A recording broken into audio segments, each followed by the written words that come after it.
Hello, my name is Gabriel Zeller, and this is my personal leadership assessment speech. The two questions that I've chosen to respond, or well, the first question that I've chosen to respond to is: have you ever worked with a difficult person? If so, how did you communicate with this person? Was it effective or ineffective? And based on what you have learned in this chapter, how would you change your communication in this situation?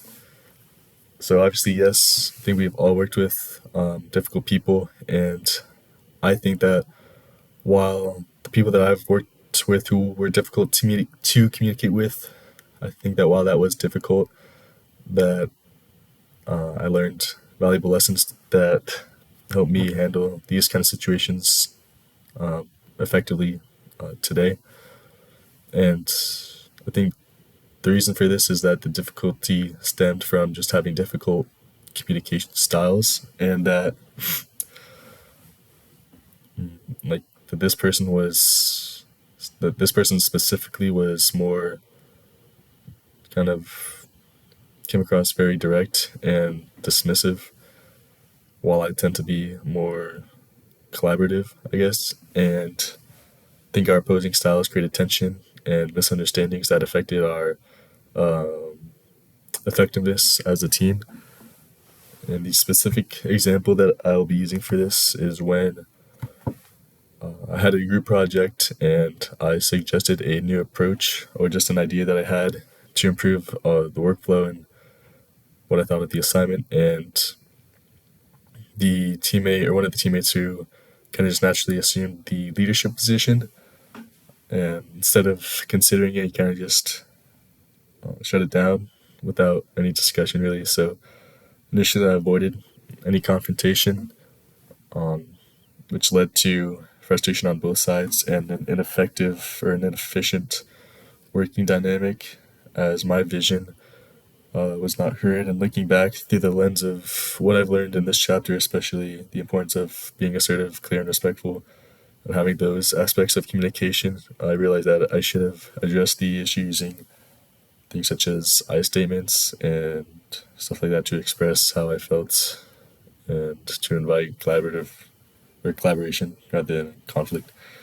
So to restate my point, my initial communication was not very effective, and I understand that now how being conscientious, as Violante describes in, I believe it's chapter 6 of our ebook, and that applying thoughtful and assertive strategies could have improved our interaction overall.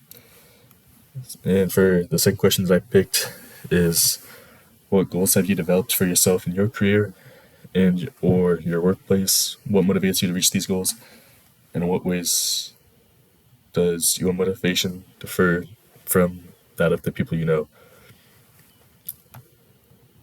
One of my main goals that I've developed for myself in my career is to become a strong and effective leader, to make sure that I encourage group work and collaboration and growth within the team, as well as having integrity as a leader and discipline. The reason for this is because I'm motivated mostly by a lot of my peers, and such as the classroom and whenever I'm just working together with people. And the idea of becoming a better version of myself is also a great motivator, and just getting my desired career choice that I want. Those are my main motivators.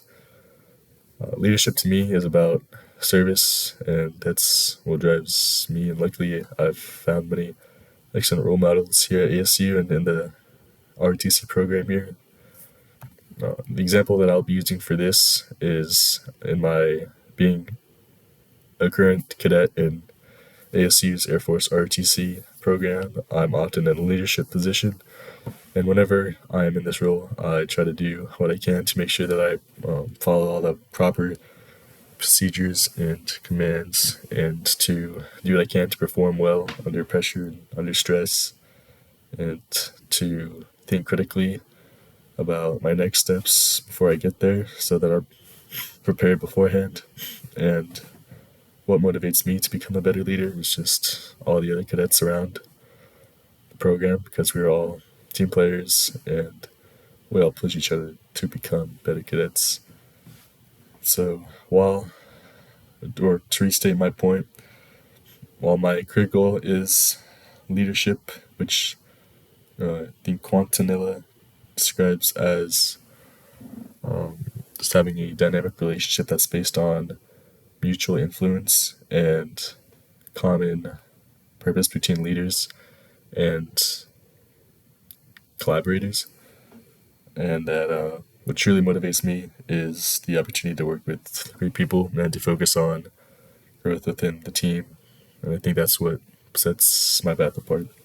And that's concludes my personal leadership assessment speech.